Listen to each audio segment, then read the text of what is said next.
Driver. Boy, iatras ko yung jeep. Tingnan mo kung babangga. Boy. Sige, atras pa! Atras pa! Atras pa! Boy. Okay na! Bangga na! Doc, may lumalabas pong brown sa caps ko.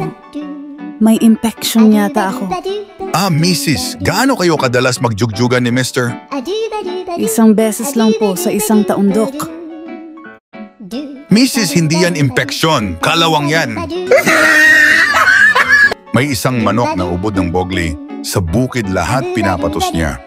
Ang baboy ang bibe, kambing at pati baka. Kaya sinabi ng mga hayop sa manok, "Hay naku manok, mangisay ka sana sa sobrang bogli mo." Isang araw nakita ng mga hayop ang manok na nakahandusay sa lupa at nangingisay. "Hayop, buti nga sa'yo, mamatay ka sa bogli." Manok, "Mga ogag, antayin niyo ako. Pagkatapos ko dito sa langgam, yari kayo." Sabi nila ang pinakamabogli daw na hayop ay kabayo. What? Pero madami ang nagsasabi na cow daw. Cow nga ba? Siguro cow nga. Di ba cow? Anak, bili ka muna ng toyo sa tindahan. Mamaya na tayo, naglalaro pa ako ng saranggola eh.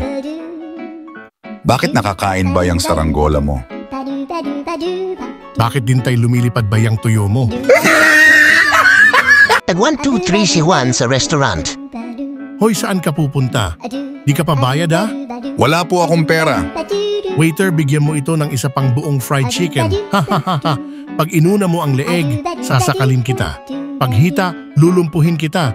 Pag pakpak, tingkaw ka. Pag pitso, durog ang dibdib mo.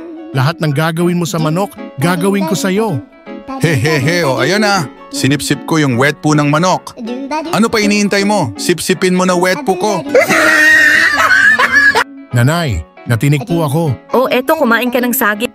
Nay, ayaw pong matanggal ang tinik. Kumain ka pa ng saging. Nay, ayaw pa rin pong matanggal ang tinik. Halika ka nga rito. Ngumanga ka para makita ko kung saan ka natinik. Dito po sa paa. Babe, bakit ba ang hilig mong laruin yung akin? Wala lang, nakakamiss din kasi. Bakit di mo ba ginagawa yan dati sa ex mo? Hindi meron din kasi ako niyan dati. Ang ipis ang pinakapoging nilalang sa mundo. Alam mo kung bakit? Kasi lakad pa lang niya, tilian na. Pag dumapo pa sa'yo, todo kilig ka na. Patalon-talon ka pa.